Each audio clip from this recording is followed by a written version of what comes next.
Hi, this is Kevin at the Virtual Planetarium at Raritan Valley Community College. Welcome to our weekly Star Talk. Today we're going to be talking about something called the moon illusion. But before that, let's talk about our upcoming moon phases. We have a full moon on November 19th, we have a last quarter moon on November 27th, and then a new moon on December 4th. Now, this full moon on November 19th is the lunar eclipse that we talked about in last week's video. Again, this eclipse will start at like 2 o'clock in the morning, and then it'll go until like 4 o'clock in the morning is going to be the peak, and then it's going to end at just before sunrise.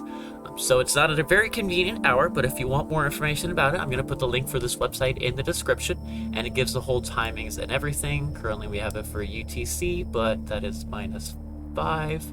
So it's going to end at like 5:45 in the morning. This full moon is also the one we're going to be using as an example for the moon illusion. It's something that happens with every moon. It actually happens with every full moon and every moon in general, but it's easier to see it with a full moon or with the brighter moons because they're brighter in the sky, so it's easier to compare the sizes. Okay, well, what is the moon illusion? The moon illusion is probably something that you've all encountered or you've all noticed if you've looked up to see the moon. Simply put, it's when the moon looks absolutely huge when it's close to the horizon, but then it seems to shrink in size as it moves up in the sky. A lot of people think that the moon actually changes size, but really it's just an optical illusion. It's something that happens because when the moon is close to the horizon, we have other things to compare it to. We have buildings, we have trees, and we have houses. And then since these buildings or trees are usually really far away from us, that means they look smaller. So since they look smaller, the moon looks bigger compared to them. To test this out, to test out that the moon actually stays the same size, when the next full moon rises, which is going to be this Friday on November 19th, when it's close to the horizon, you can hold out your thumb and compare the moon to the size of your fingernail on your thumb.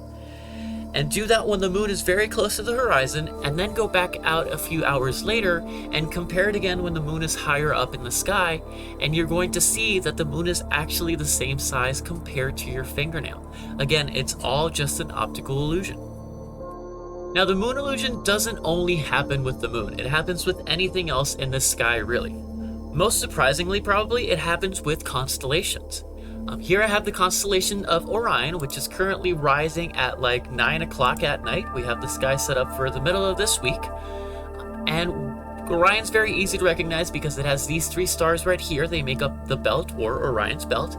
And then it has 2 stars up here that are the shoulders of the constellation of the giant that's supposed to be a person. And then 2 other stars down here that are the knees.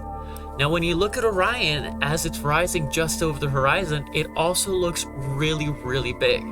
Now, it is a big constellation, but there is a noticeable difference from when it's closer to the horizon versus when it's higher up in the sky a few hours later. Now, the constellation's a little bit too big, so you can't just compare it to your thumb, but you can hold your hand out and compare Orion, compare the size of the full constellations to your hand. Be sure to extend your hand all the way out so it's like an even comparing. But then do that when Orion's close to the horizon when it looks really, really big, and then do that again a few hours later when it's higher up in the sky. You'll notice that it looks smaller in the sky, but compared to your hand, it's actually the same size, so that's pretty cool. Now, something you might have also seen before is pictures like this one right here, where we have the very big moon in the background and a very small building in the foreground. This effect isn't quite the moon illusion. This is actually caused by zooming in with a very strong photo lens.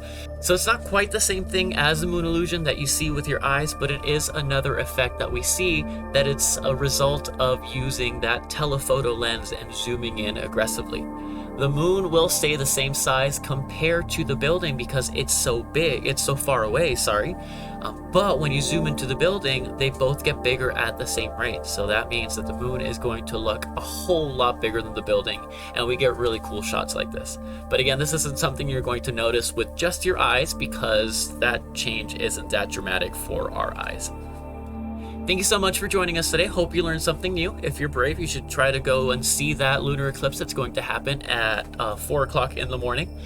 If you're not that brave, there's going to be another one happening in March, I believe, of next year, so you can catch that one as well.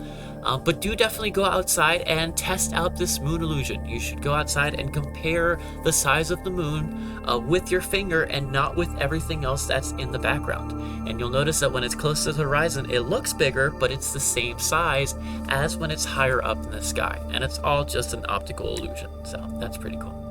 If you like this video, be sure to give us a like, and if you haven't yet, please subscribe to our channel. Thank you so much for joining us once again, and hope you have a great week.